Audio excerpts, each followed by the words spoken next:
Palavra da Verdade, com Hernandes Dias Lopes. Irmãos, é uma honra e um privilégio estar aqui com vocês. Então nós vamos abrir a palavra, por gentileza, na primeira carta do apóstolo Paulo aos Tessalonicenses, capítulo 4, versos 13 a 18.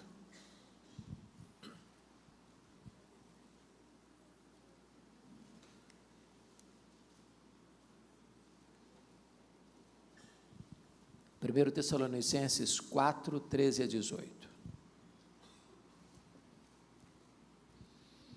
Minha palavra hoje é uma palavra de consolo, porque este é o teor desse texto. Não queremos, porém, irmãos, que sejais ignorantes com respeito aos que dormem, para não vos entristecerdes como os demais que não têm esperança. Pois se cremos que Jesus morreu e ressuscitou, assim também Deus, mediante Jesus, trará em sua companhia os que dormem.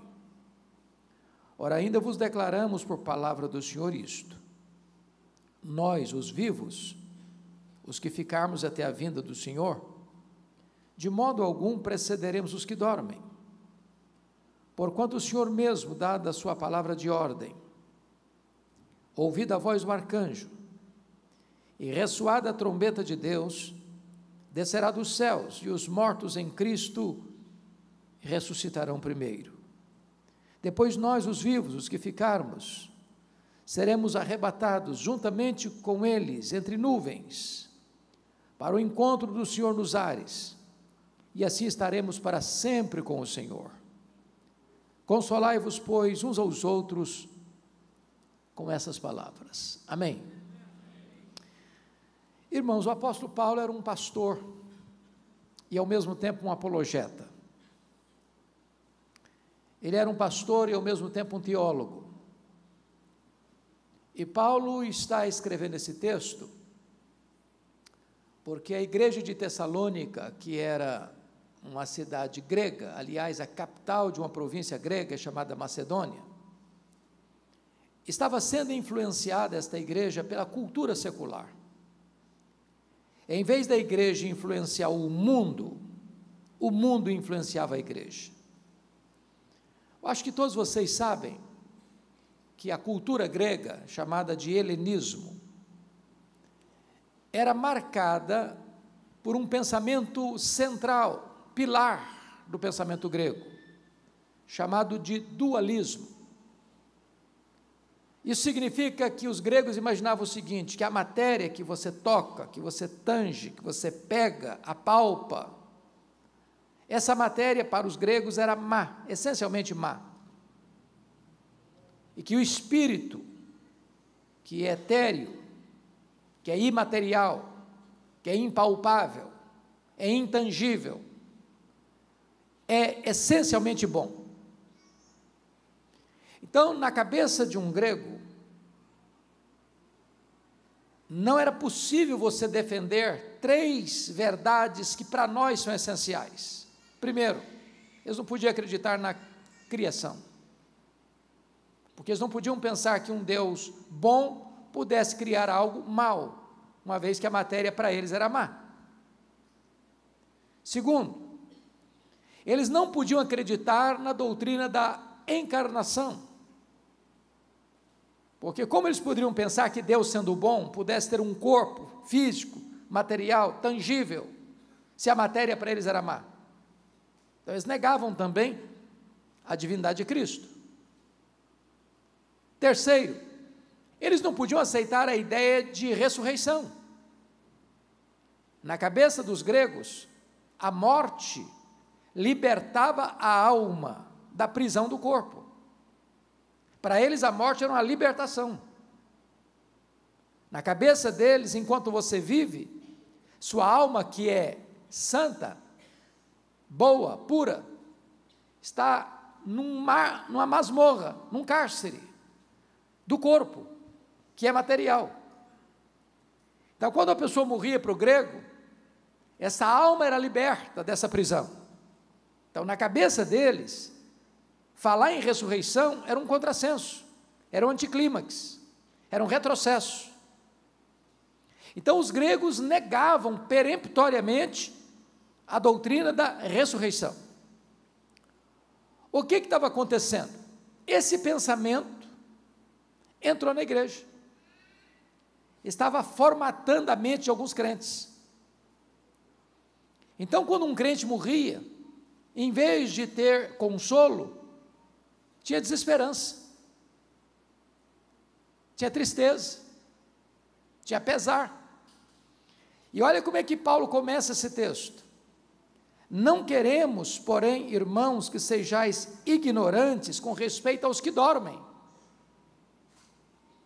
para não vos entristecerdes como os demais que não têm esperança. Se a doutrina estiver errada, não tem consolo. Uma doutrina falsa gera confusão, gera pesar, gera tristeza, gera desesperança. Por favor, rapidinho, depois você volta para esse texto comigo. O mesmo problema Paulo está lidando com uma outra igreja que era grega, capital de uma outra província grega, província da Acaia, que era a igreja de Corinto. Olha lá o capítulo 15 comigo, versículo 12 e 13. O mesmo problema aqui. Paulo está escrevendo para essa igreja, tratando desse assunto, porque o pensamento secular entrou na igreja. Versículo 12, capítulo 15. Ora, se é corrente pregar-se que Cristo ressuscitou dentre os mortos, como, pois, afirmam alguns dentre vós que não há ressurreição de mortos? Notem vocês que alguns membros da igreja estavam afirmando isso. Não, os mortos não ressuscitam. Eles até acreditavam na ressurreição de Jesus, mas não acreditavam na possibilidade de um crente morrer e ressuscitar. Por quê? Porque o pensamento do mundo entrou na igreja. E aí Paulo tem que escrever o mais longo texto da Bíblia de ressurreição, para desfazer esse pensamento equivocado dos gregos, e reafirmar uma verdade: se os mortos não ressuscitam, então Cristo não ressuscitou. E se Cristo não ressuscitou, é vã a nossa fé, é vã a nossa pregação, permanecemos ainda nos nossos pecados, não tem consolo para quem já morreu, e a vida não faz sentido, então comamos e bebamos, porque amanhã morreremos e acabou tudo. Mas de fato Cristo ressuscitou, e Ele é a primícia dos que dormem. Então volta de novo lá para o texto de Tessalônica, por favor, de Tessalonicenses 4. Notem no versículo 13, que Paulo está usando uma figura de linguagem. Não queremos, porém, irmãos, que sejais ignorantes com respeito aos que dormem. Essa palavra dormir é uma figura de linguagem para a morte. A pergunta é: o que dorme? O corpo ou a alma? E a resposta é: o que dorme é o corpo. A metáfora do sono, de dormir, traz duas ideias. Primeiro, quem dorme está descansando. Segundo, quem dorme vai acordar. Se não acordou, não dormiu, morreu. Então a ideia do crente que dormir é que quando o crente morre, está lá em Apocalipse 14, 13, ele descansa das suas fadigas. Segundo, quando o crente morre, está claro que a morte não tem a última palavra, e a morte não é a cessação da existência, porque este mesmo corpo que é sepultado, quando Jesus voltar, todos os mortos ouvirão a sua voz e sairão dos túmulos, uns para a ressurreição da vida, outros para a ressurreição do juízo. Então é temporário, não é um adeus, é um até logo. Bom, há muitas pessoas que acham que o que dorme é a alma. Não é a alma que dorme. Porque esse é um assunto, irmãos, muito sensível. É a pergunta que mais se faz: o que acontece quando a pessoa morre? Se você perguntar isso para um existencialista ateu, ele vai dizer: morreu, acabou. O homem é só matéria, então morreu, cessou tudo, acabou. tem mais nada. Se você perguntar isso para uma outra teologia, por exemplo, a romana, você vai dizer assim, morreu, a pessoa não é tão boa para ir direto para o céu, não é tão má para ir direto para o inferno, então vai para o purgatório. Então fica sofrendo, não sabe se 1 ano, se 10 anos, se 100 anos, se 1 milênio, até purgar os pecados e poder entrar no paraíso. Não tem consolo nisso. Se você perguntar para um espiritualista, o que acontece quando a pessoa morre? Bom, morreu, o espírito saiu do corpo, desencarnou, fica vagando, depois reencarna, depois desencarna, depois reencarna, desencarna, reencarna, desencarna, reencarna, num processo ad infinito, não tem esperança. Se você perguntar para uma outra vertente religiosa, não, morreu, a alma fica dormindo, inconsciente. Bom, mas também não tem esperança. O que a Bíblia diz? A Bíblia diz que quando um crente morre,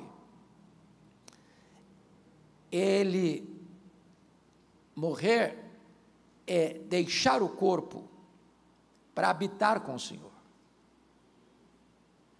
Morrer é partir para estar com Cristo, que é incomparavelmente melhor.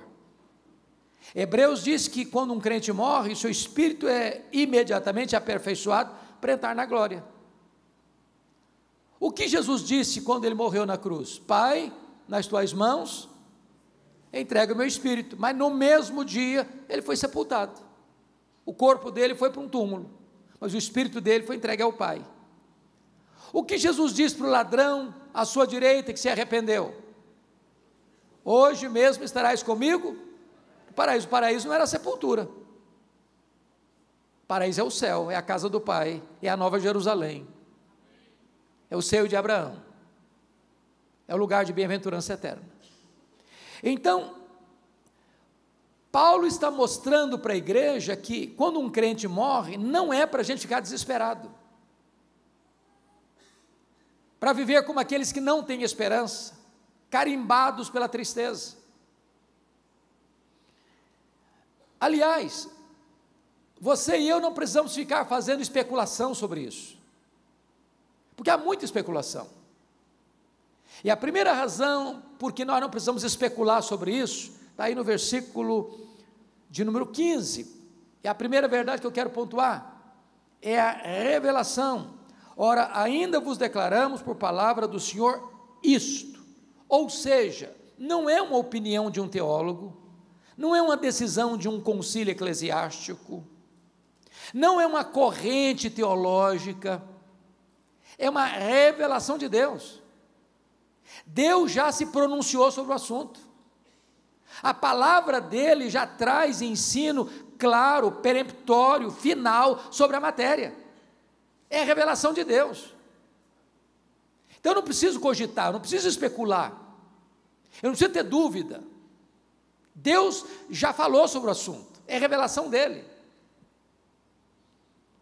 E talvez um dos assuntos que mais me perguntam, e talvez perguntam ao pastor Júnior, ou perguntam aos irmãos que já são crentes mais maduros na fé, como é que vai ser esse negócio? Como é que vai ser o corpo da ressurreição? Será que nós vamos nos conhecer no céu? Como é que vai ser? Por exemplo, imagine você comigo, morreu um bebê no ventre da mãe, não chegou a nascer, vai ser um feto glorificado no céu? Morreu um bebezinho, acabou de nascer e morreu, vai ser um bebezinho lá no berço celestial? Ou imagine você comigo, uma pessoa que morre depois dos 100 anos, lá em Vitória nós temos uma irmã muito querida, que completou 109 anos, pasmem vocês, enfia linha na agulha sem óculos, com 109 anos, e eu fico com inveja dela, porque se eu tirar o óculos eu não consigo ler minha Bíblia. Será que uma pessoa que morre com mais de 100 anos vai ser um vovozinho, uma vovozinha de bengala no céu? Ou uma pessoa que nasceu sem um membro do corpo, vai ser uma pessoa com o corpo amputado lá no céu? Nós não precisamos especular sobre isso, a Bíblia tem revelação sobre isso. A Bíblia diz em Filipenses 3:21 que o nosso corpo será semelhante ao corpo da glória do Senhor Jesus. Perfeito. completo. Vai ser um corpo de glória. Vamos nos conhecer ou não vamos nos conhecer no céu? É óbvio que vamos nos conhecer. Irmãos, o céu é glorificação. Aqui você e eu conhecemos como que por espelho, obscuramente. Lá conheceremos como também somos conhecidos. Se eu perguntar aqui para a pessoa que tem mais anos de casado, você conhece a sua mulher? Perguntar para o marido. Ou perguntar para a esposa assim, você conhece seu marido? Se a pessoa for honesta, está dizendo, estou conhecendo ainda. Mas deixa eu mudar a pergunta. Os gregos estavam errados. A máxima dos gregos era, conhece-te a ti mesmo. Eu não me conheço. Tem hora que você não fica chocado com você mesmo, não? Tem hora que você não se escandaliza com você mesmo, não? Tem hora que você não se colhe pensando em coisa, não sou eu que estou pensando nisso, não é possível. Deve ser outra pessoa, eu não. Nós não nos conhecemos. Mas no céu, nós vamos ter pleno conhecimento.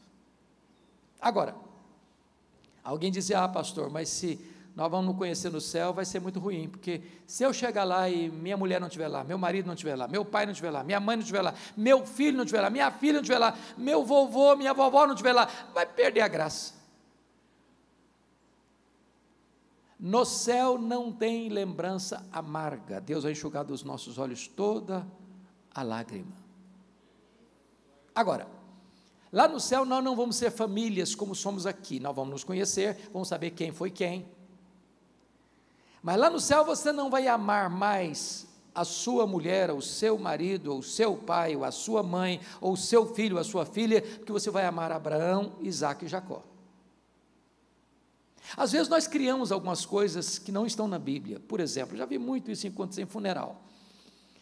Morre o marido, já depois de 50 anos de casamento, e a viúva, chorosa, passa a mão nas mãos geladas daquele que partiu e diz, meu querido, daqui a pouquinho eu estou indo.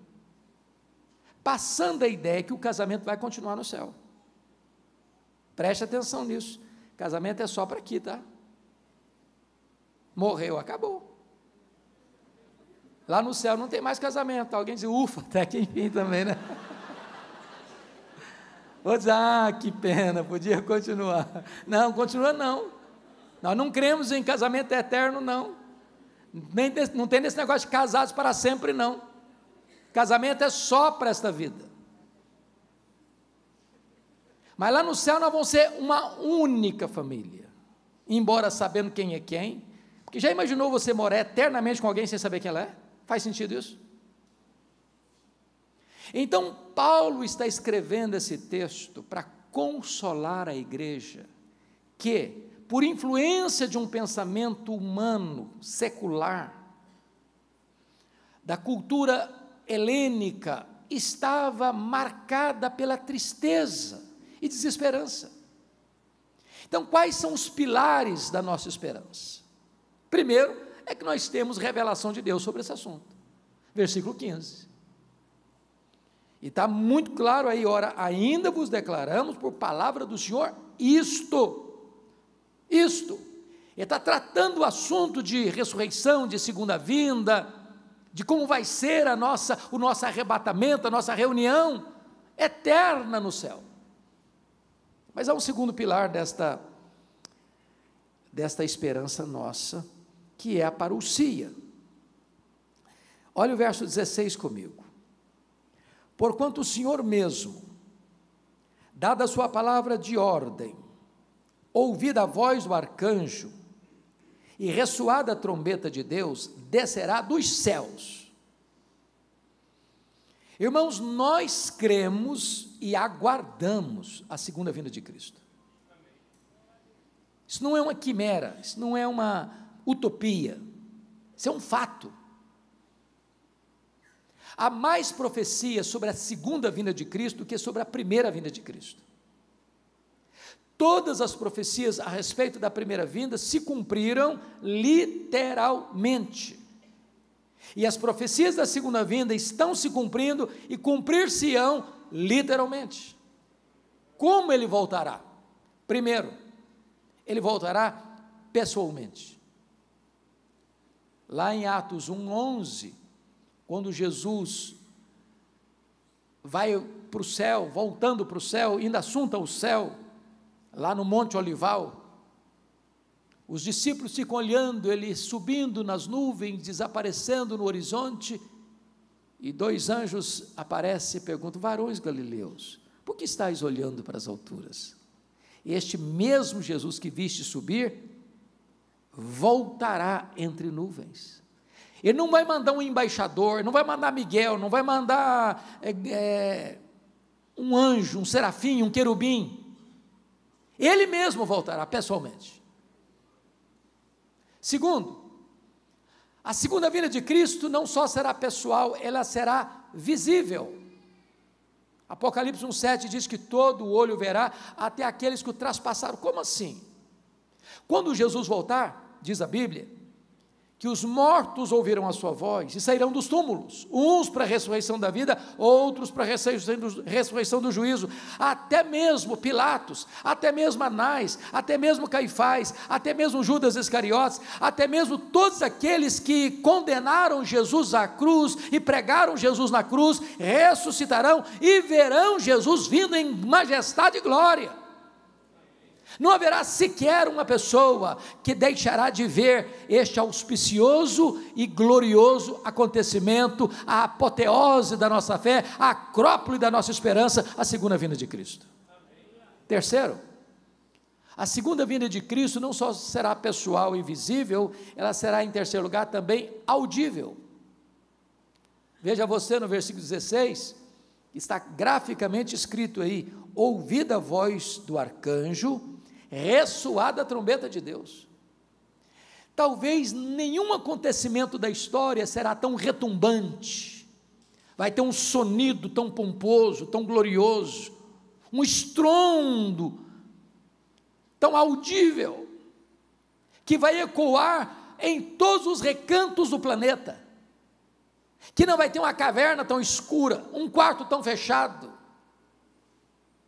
um buraco tão profundo, ou um local tão blindado que esta trombeta não faça chegar o seu sonido. Todo o ouvido ouvirá, assim como todo olho o verá. Mas ainda, quinto lugar, a segunda vinda do Senhor Jesus, ela será repentina. Lá em Mateus 24, Jesus disse que vai ser como um relâmpago que risca os céus do Oriente ao Ocidente.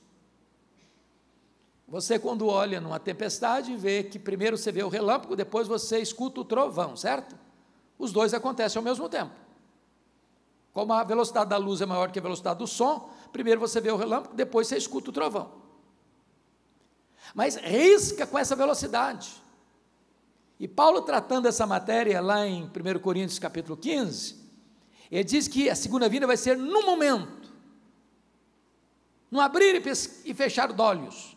E a palavra momento lá no grego é a palavra átomos, de onde vem a nossa palavra portuguesa átomo. Vai ser tão rápido como você abrir e fechar os olhos. Você já percebeu que você pisca sem perceber? Você não consegue contar quantas vezes durante o dia você abriu e fechou os olhos. Isso é automático. Essa palavra era usada também para o faiscar das estrelas ou dardejar da cauda de um peixe. Vai ser com essa rapidez que Jesus vai voltar. Ou seja, não dá para se preparar no último dia. Ou você prepara agora, ou aquele dia pega você de surpresa. Sexto lugar, a segunda vinda de Cristo será também inesperada. Vai ser como um ladrão, que chega sem passar um WhatsApp para você: olha, tal dia, me espere que eu estou chegando na sua casa. Não, não vai ser um dia óbvio, vai pegar todo mundo de surpresa, vai ser um dia comum. Você levanta, leva filho para a escola, pega filho da escola, sai de casa para o trabalho, volta do trabalho para casa, Você pega o seu carro ou um avião, vai viajar, vai ser um dia assim. Quando as pessoas não estarão esperando, mas Paulo diz assim: nós não somos filhos das trevas, nós somos filhos da luz, e nós estamos esperando todo dia, e nós estamos na ponta dos pés aguardando esse dia, dizendo: Maranata, ora vem Senhor Jesus. Mas finalmente, irmãos, esse dia será inescapável. Está lá em 1 Tessalonicenses capítulo 5, que vai ser como uma mulher que está grávida para dar à luz. Ela vai dar à luz. Não tem como contornar essa agenda. Ninguém cancela essa agenda. Não tem autoridade tão poderosa no mundo para dizer: não, eu vou cancelar, Jesus não volta mais, pronto, eu decidi. Não, ele vai voltar. É inescapável. É inescapável.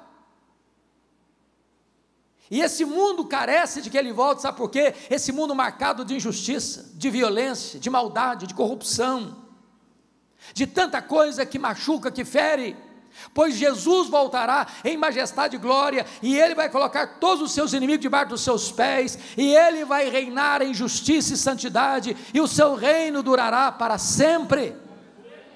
E ele vai pegar os seus inimigos, e diz a Bíblia que ele vai lançar no lago do fogo o anticristo, o falso profeta, o diabo, a morte e todos aqueles cujos nomes não estão escritos no livro da vida, e então ele vai reinar com a sua igreja para sempre e sempre e sempre. Essa é a nossa esperança. Mas me permita trazer o terceiro pilar da esperança cristã, que é a ressurreição. Versículo 16 ainda prossegue: descerá dos céus, e os mortos em Cristo ressuscitarão primeiro. Versículo 15, ele diz assim: ora, ainda vos declaramos por palavra do Senhor isto: nós os vivos, os que ficarmos até a vinda do Senhor, de modo algum precederemos os que dormem.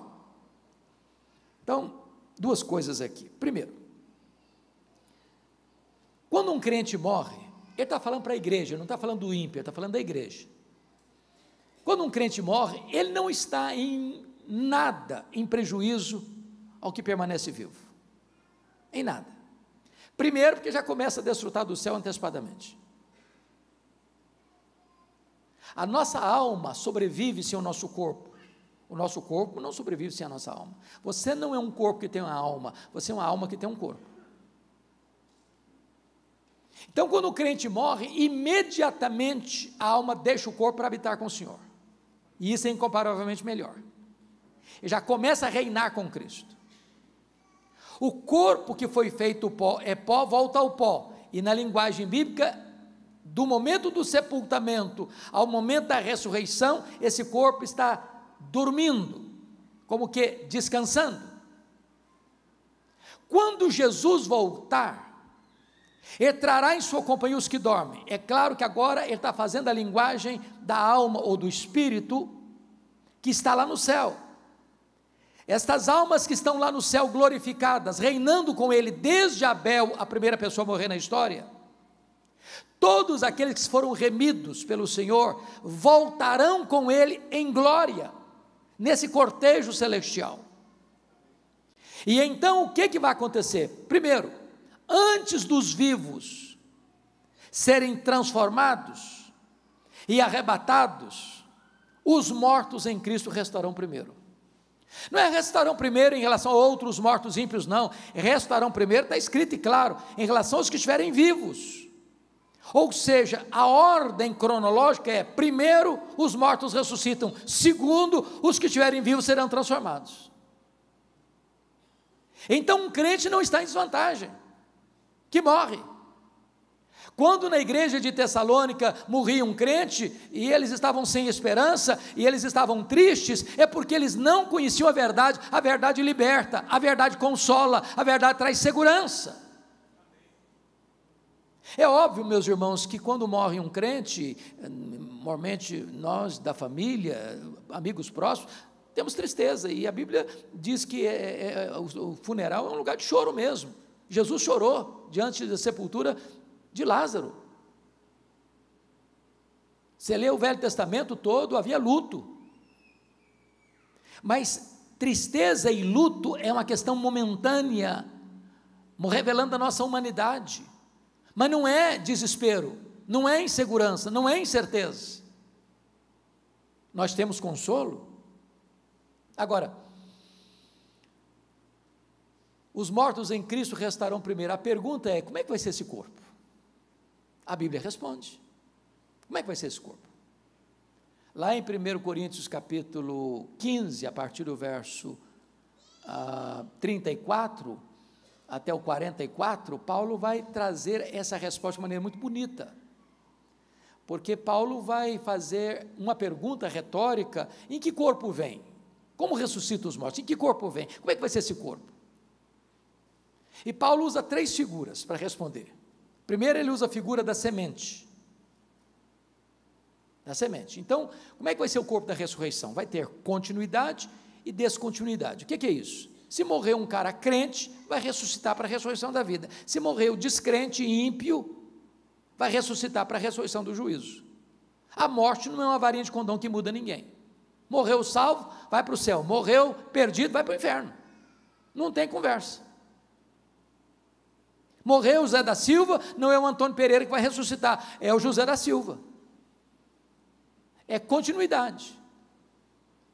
Esse corpo que vai ressuscitar vai ter identidade. É por isso que você pode reconhecer Moisés e Elias no monte. Não vai ser uma outra pessoa, é a mesma pessoa com a mesma identidade. Agora, o que vai ser descontinuidade? O que vai ser diferente? Paulo responde: semeia-se na corrupção, ressuscita-se na incorrupção. Ou seja, esse corpo nosso é susceptível ao desgaste do tempo. Ele vai ficando velho, ele vai ficando cansado, ele vai ficando enrugado, ele vai ficando caquético. Não tem para onde fugir. Eu até concordo que as mulheres são mais inteligentes que os homens, nisso admito. Elas driblam isso um pouco melhor do que os homens, né? Um bom cosmético dá uma boa trabalhada, né? Às vezes a pessoa acorda como um caos, e passa um bom cosmético, vira um cosmos, né? Daqui a pouquinho uma boa cirurgia plástica ajuda muito, mas chega uma hora que, ainda que Pitangui ressuscitado entre os mortos, já não tem mais jeito de consertar, né? As pernas ficam bambas, os joelhos trôpicos, as mãos descaídas, os olhos embaçados, e diz os entendidos que cada fio de cabelo branco que brota na sua cabeça é a morte chamando você para um duelo. Então, não tem para onde fugir. Mas o corpo da ressurreição não vai ficar velho, não vai ficar cansado, não vai ficar caquético, não vai ficar enrugado, e nunca vai ficar debilitado. Boa notícia para as meninas: o corpo da ressurreição não vai brigar nem com o espelho, nem com a balança. Não é uma boa notícia? Segundo, semeia-se, versículo 1 Coríntios capítulo 15, versículo 42. O que é que Paulo vai dizer lá? Semeia-se corpo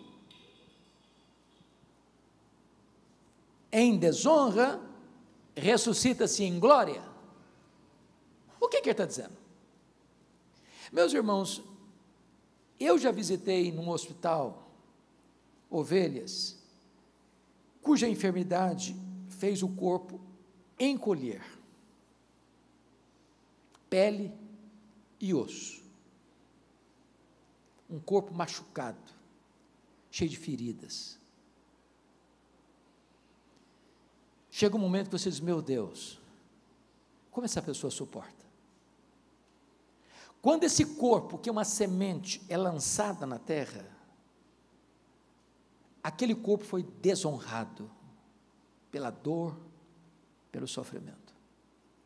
Mas o que vai brotar dessa semente enrugada é um corpo glorioso. E a Bíblia diz lá em Daniel que vai brilhar como astro.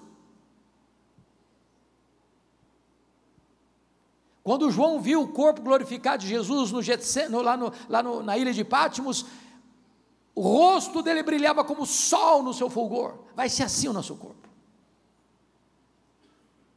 Mas olha o versículo 43 comigo de 1 Coríntios 15, que Paulo vai dizer outra coisa: semeia-se em fraqueza, ressuscita-se em poder. Olha que coisa curiosa é o nosso corpo. Dos seres, talvez o mais vulnerável é o ser humano, já percebeu isso? Nasce um bezerro, lá no pasto, o bichinho nasce meio troncho, mas daqui a pouquinho ele já procura a teta da mãe para mamar, e ele já sai andando meio desconcertado, mas daqui a pouquinho ele já está emprumado, daqui a pouquinho ele está correndo. É assim com o gatinho, é assim com o cachorrinho, é assim com os outros animais. Nasce uma criança, olha, tadinho, se ficar por conta própria, não dá conta mesmo, e não dá conta com 1 mês, não dá conta com 2 meses, não dá conta com 3 meses, não dá conta com 6 meses, não dá conta com 1 ano, não dá. Mas depois vai crescendo, vai ficando forte, bonito, um jovem cheio de vigor, os músculos explodindo de força e vigor, aí fica a fase adulta, a inteligência boa, cabeça aberta, aí a fase outonal vai chegando, as forças vão diminuindo, o passo vai relentando, e daqui a pouquinho já dá passos mais lentos, daqui a pouquinho precisa de uma bengala, daqui a pouquinho precisa de uma cadeira de rodas, daqui a pouquinho precisa de uma maca. Fraqueza. Mas ressuscita-se um corpo de poder, poderoso. Sabe o que significa isso? Jesus entrava numa casa fechada sem precisar abrir a porta, o corpo da ressurreição. Jesus saía lá de Jerusalém, aparecia lá na Galileia, mais de 100 quilômetros, sem precisar percorrer o trecho. Nesse corpo de glória, Jesus foi assunto aos céus entre nuvens, sem precisar pegar um avião, uma jato, uma nave espacial. Assim será o nosso corpo de glória. Você já pensou que coisa fantástica? Me permita dizer isso.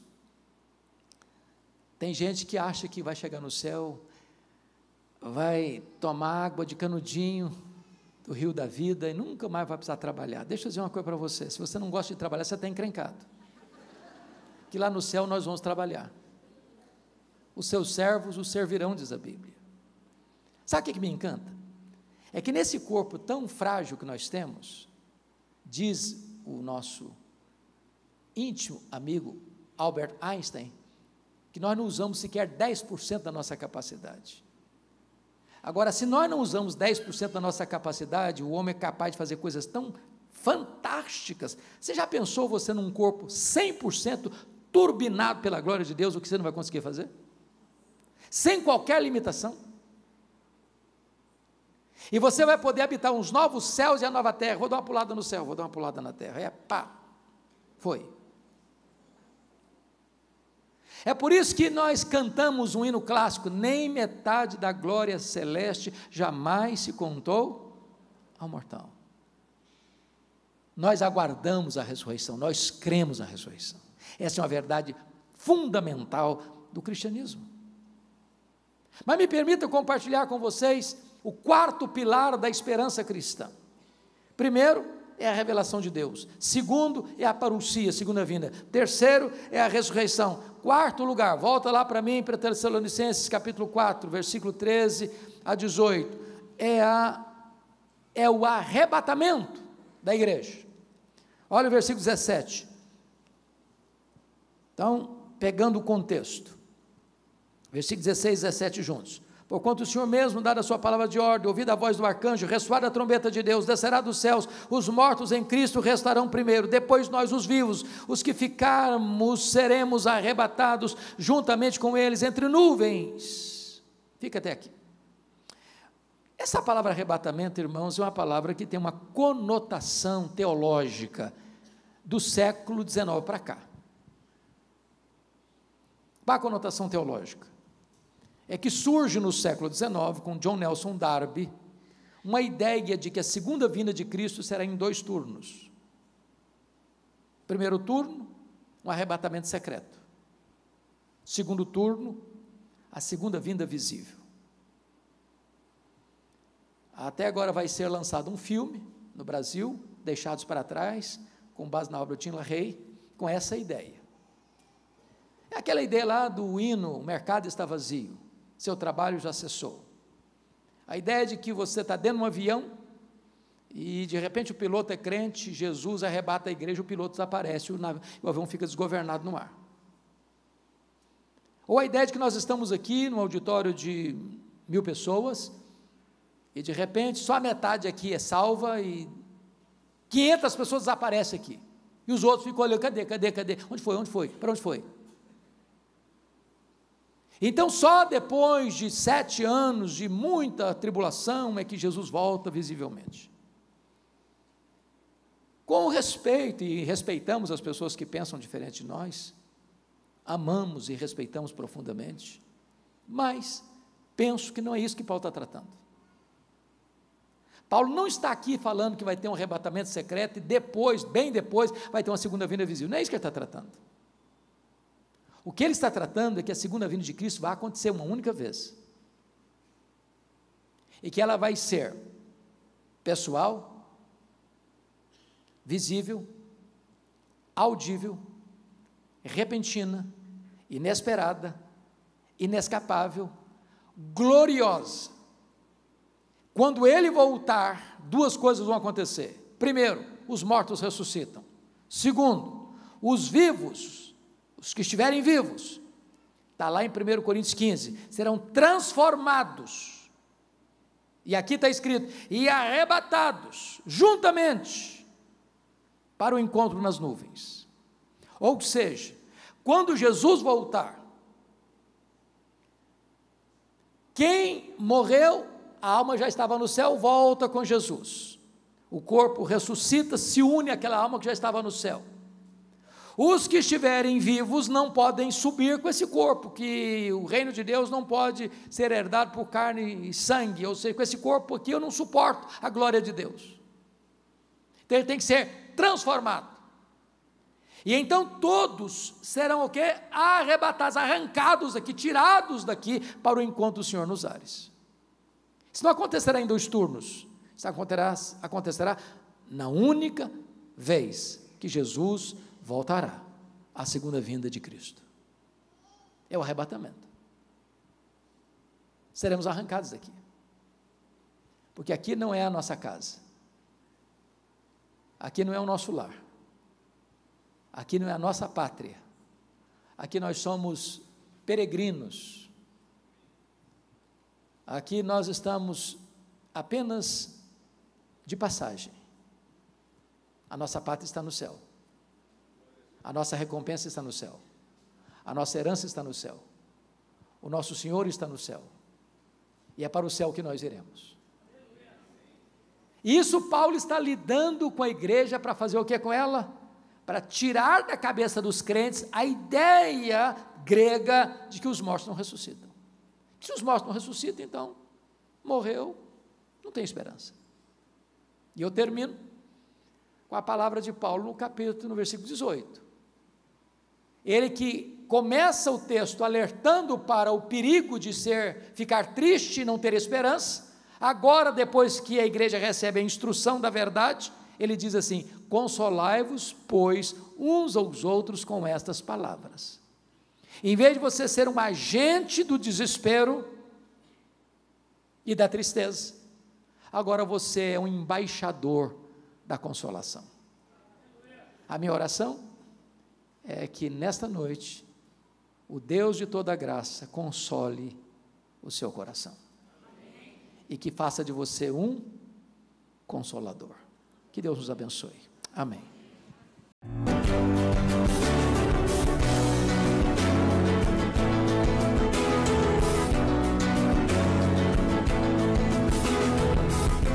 Palavra da Verdade, com Hernandes Dias Lopes.